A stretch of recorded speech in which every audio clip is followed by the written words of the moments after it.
का क्लासेस के official YouTube channel पर आप सभी का स्वागत है।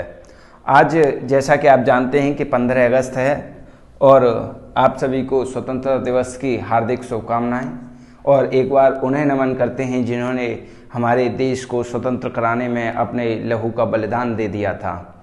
तो इसी के साथ में आधुनिक भारत की श्रृंखला को शुरू करते हैं और आधुनिक भारत की श्रृंखला में मैंने जो लास्ट वीडियो में आपको कराया था वो था आंग्ल मैसूर युद्ध, यानी कि मैसूर राज्य का जो उदय हुआ था वो कैसे हुआ था और उसमें अंग्रेजों ने मैसूर राज्य पर ही क्यों अपना आधिपत्य जमाने का प्रयास किया था। और इसी क्रम में हमने दो आंग्ल मैसूर युद्ध पढ़ लिए थे, यानी पहला आंग्ल मैसूर युद्ध जो संधि से समाप्त हुआ था वो था मद्रास की संधि और द्वितीय आंग्ल मैसूर युद्ध जो समाप्त हुआ था वो था मंगलौर की संधि।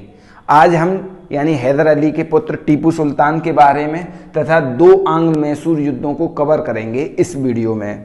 तो सबसे पहले हम टीपू सुल्तान के बारे में जानते हैं कि टीपू सुल्तान क्या था। जो टीपू सुल्तान था सभी को पता है कि हैदर अली का पुत्र था। हैदर अली अपना एक कुशल नेतृत्व रखता था, ठीक उसी प्रकार से ये हैदर अली से एक नंबर आगे था। एक नंबर आगे आने का क्या मतलब है कि इसने विदेशों से संपर्क साध रखे थे, चाहे वो अफगानिस्तान हो, चाहे वो कस्तूतुनिया हो, चाहे वो फ्रांस हो। इसका जो सबसे अच्छा मित्र था वो था फ्रांस। आगे पढ़ते हैं कि ये किस प्रकार से कुशल था। तो इसे कई भाषाओं का ज्ञान था, जैसे अरबी, कन्नड़, उर्दू, इस प्रकार से इसे कई भाषाओं का ज्ञान था। तो ये यानी कि ये कुशल नेतृत्व के साथ साथ क्या था, ज्ञानी भी था। कुशल नेतृत्व के साथ साथ ये ज्ञानी भी था। इसने क्या काम किया कि अपनी जो राजधानी थी, यानी अपनी राजधानी श्रीरंगपट्टनम में, कहाँ, श्रीरंगपट्टनम में स्वतंत्रता का एक वृक्ष लगाया था। क्या लगाया था? स्वतंत्रता का एक वृक्ष लगाया था। और ये फ्रांस की क्रांति से यानी बहुत अधिक अच्छे तरीके से प्रभावित था। फ्रांसीसी क्रांति से टीपू सुल्तान फ्रांसीसी क्रांति से बहुत अच्छे तरीके से क्या था, प्रभावित था टीपू सुल्तान। और क्या बात थी इसकी? और ये बात थी कि ये मानता था, इसे शेर ए मैसूर कहा जाता था। क्या कहा जाता था? शेर ए मैसूर कहा जाता था। इसका मानना था कि एक दिन शेर की तरह जीने बढ़िया है, बेहतर है किससे कि आजीवन क्या कहते हैं, भेड़ की तरह जीने से। यानी कि ये कहता था कि ज्यादा दिन भेड़ की तरह जीने से कोई फायदा नहीं है, बल्कि एक दिन शेर की तरह जीना चाहिए। इसीलिए इसे शेर ए मैसूर कहा जाता है। क्वेश्चन आता है कि शेर ए मैसूर किसे कहा जाता है? Option A Haider Ali, option B Tipu Sultan. इस प्रकार से ऑप्शन आपको दिए होते हैं। अच्छा, इसे सीधा साधा दैत्य भी कहा जाता है। सीधा साधा दैत्य कहा जाता है इसे। किसको? टीपू सुल्तान को सीधा साधा दैत्य कहा जाता है। और क्या बात थी इसके संदर्भ में? और क्वेश्चन यानी जो और ऑब्जेक्टिव जो बनेंगे वो इससे और कौन से बनेंगे? इससे जो और ऑब्जेक्टिव बनेंगे वो है, एक और नेक्स्ट बनेगा इससे कि इसने बादशाह की उपाधि धारण की थी। किसकी? बादशाह की। अब याद रखिए, इसने बादशाह की उपाधि धारण की थी। इसके पिता हैदर अली ने बादशाह की उपाधि धारण नहीं की थी। अब हम आते हैं द्वितीय आंग्ल मैसूर युद्ध पर, थर्ड आंग्ल मैसूर युद्ध पर, यानी तीसरे आंग्ल मैसूर युद्ध पर। जैसा कि हम जानते हैं सभी कि 1782 ईस्वी में हैदर अली की मृत्यु हो जाती है और हैदर अली की मृत्यु के बाद में तुरंत कौन कारभार संभाल लेता है? टीपू सुल्तान संभाल लेता है। और 1784 में युद्ध समाप्त हो जाता है। 1780 से 1784 तक चलता था। कौन सा? दूसरा, यानी द्वितीय आंग्ल मैसूर युद्ध कब से कब तक चला था? 1780 से 1784। और इसके बाद में एक संधि होती है, उस संधि का नाम था मंगलौर की संधि। इसके बाद में टीपू सुल्तान जो था वो विदेशों से संपर्क साध रहा था। मैंने पहले ही बताया था कि ये विदेशों से संपर्क साधता था। और इसकी एक और विशेष बात थी कि इसने अपनी सेना को यूरोपीय पद्धति के आधार पर क्या किया था? ट्रेंड किया था। यानी कि इसकी यानी टीपू सुल्तान की जो सेना थी उसमें वेस्टर्न टेक्नोलॉजी थोड़ी सी झलकती थी, यानी पश्चिमी टेक्नोलॉजी झलकती थी इसकी सेना में टीपू। और ये नौसेना को, इसने नौसेना को अधिक सुदृढ़ीकरण किया अपने यहां। अच्छा, जो तृतीय आंग्ल मैसूर युद्ध की हम बात करेंगे।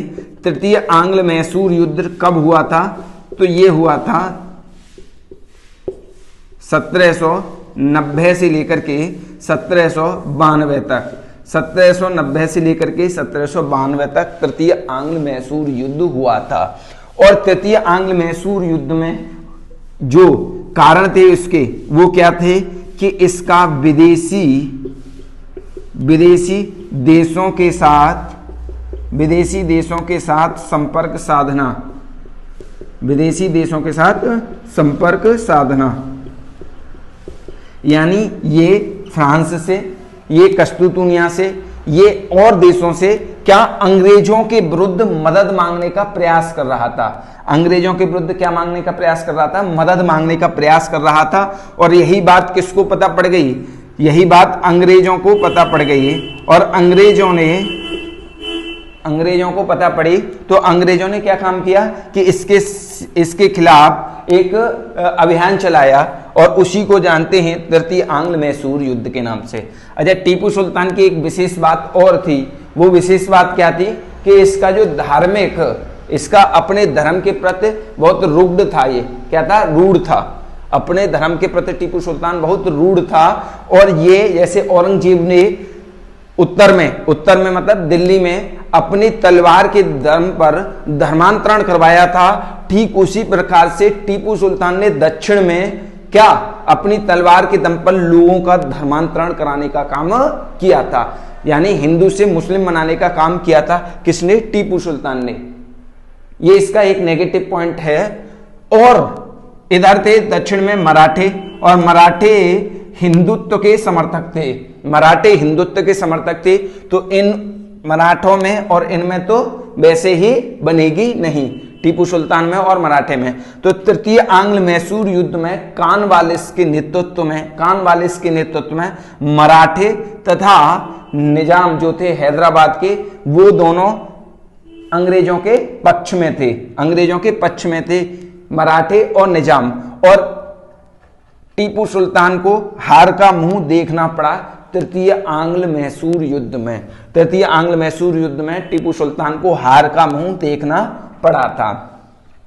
अच्छा, हार का मुंह देखना पड़ा तो यहां पर फिर एक संधि हुई, और वो संधि किस नाम से जानी जाती है? वो जानी जाती है श्रीरंगपट्टनम की संधि। श्रीरंगपट्टनम की संधि।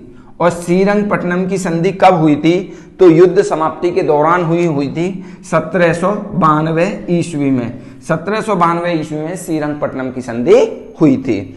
अब नेक्स्ट चलते हैं आगे, चतुर्थ आंग्ल मैसूर युद्ध की तरफ चलते हैं। आपने यूरोप में एक नाम जरूर सुना होगा जिसे नेपोलियन कहा जाता था। और नेपोलियन खतरनाक आदमी था उस जमाने में पूरे यूरोप में। जिस प्रकार से आज भारत में मोदी जी का डंका बज रहा है, जिधर देखो उधर मोदी जी हैं, ठीक उसी प्रकार से उस जमाने में पूरे में यूरोप में नेपोलियन एक शक्तिशाली राजा हुआ करता था। अब हुआ ये कि टीपू सुल्तान ने देखा कि फ्रांस और अंग्रेज वैसे ही शत्रु थे जो हम पहले से देखते आ रहे हैं, तो नेपोलियन से मदद मांगने का काम किया, यानी कि इससे पत्र व्यवहार किया। पत्र के माध्यम से मदद मांग रहा है कौन? टीपू सुल्तान। किससे? नेपोलियन से। नेपोलियन कहां का है? फ्रांस का।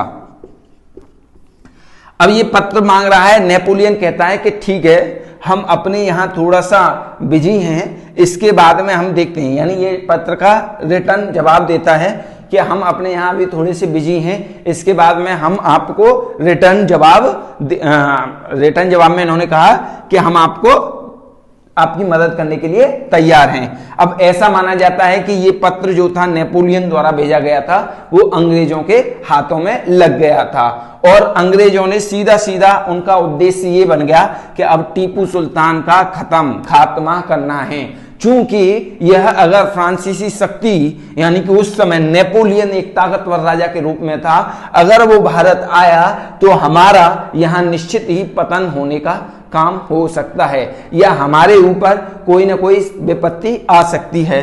तो इधर चतुर्थ आंग्ल मैसूर युद्ध अगर क्वेश्चन ने पूछा जाए, चतुर्थ आंग्ल मैसूर युद्ध,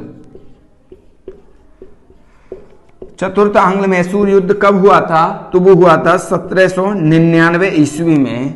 चतुर्थ आंग्ल मैसूर युद्ध के दौरान किसकी? टीपू सुल्तान की हत्या कर दी जाती है, यानी कि टीपू सुल्तान का हमेशा हमेशा के लिए अंत कर दिया जाता है। और यही था, यानी इसमें कोई संधि नहीं हुई थी। हम एक बार रिकॉल करते हैं, प्रथम आंग्ल मैसूर युद्ध में मद्रास की संधि हुई थी, द्वितीय आंग्ल मैसूर युद्ध में मंगलौर की संधि हुई थी, तृतीय आंग्ल मैसूर युद्ध में श्रीरंगपट्टनम की संधि हुई थी, और चतुर्थ आंग्ल मैसूर युद्ध में कोई संधि नहीं हुई थी। ये संधियों से क्वेश्चंस बार बार ऐसा पाया गया है कि बार बार आते हैं, यानी उनकी पुनरावृत्ति होती रहती है। अब टीपू सुल्तान जब खत्म हो गया तो अंग्रेज मैसूर में जो वाडियार वंश था, वाडियार वंश था, उसी को दोबारा से बना देते हैं और वाडियार वंश का राजा था कृष्णराज द्वितीय, उसको राजा बना देते हैं। यहां पर कृष्णराज द्वितीय यानी उसको कृष्णराज द्वितीय यानी कृष्णराज द्वितीय को सत्ता सौंपने का काम कर देते हैं। और यहां पर सहायक संधि, देखिए सहायक संधि लागू कर देते हैं। सहायक संधि से क्या होगा? सहायक संधि हम आगे डिटेल में पढ़ेंगे, लेकिन थोड़ा सा ब्रीफ में यही बता दूं, अगर मैसूर पर सहायक संधि लागू हो जाएगी तो इसी के यानी इसी राजा के खर्च पर अंग्रेजी सेना यहां रहेगी, अंग्रेजी सेना यहां रहेगी, जिससे और इसके कुछ अधिकार छिन जाएंगे। अधिकार वो छिनेंगे, वो कौन से होंगे कि आप किसी भी बाह्य मामले में किसी भी राज्य से संपर्क बिना अंग्रेजों के नहीं साध सकते हैं। यानी बाह्य मामलों में आप किसी भी बाहरी राज्य से, अब इसके पीछे का क्या कारण क्या था कि सहायक संधि, यानी इन्हें लग रहा था कि कहीं ना कहीं आगे चल करके कोई और राजा कहीं और विदेशी शक्ति यानी फ्रांस से कोई मदद ना मांग ले, यानी कि इन्होंने सीधे सीधे प्रतिबंध लगा दिया कि आप किसी से कोई संबंध नहीं रखेंगे बिना हमारी अनुमति से।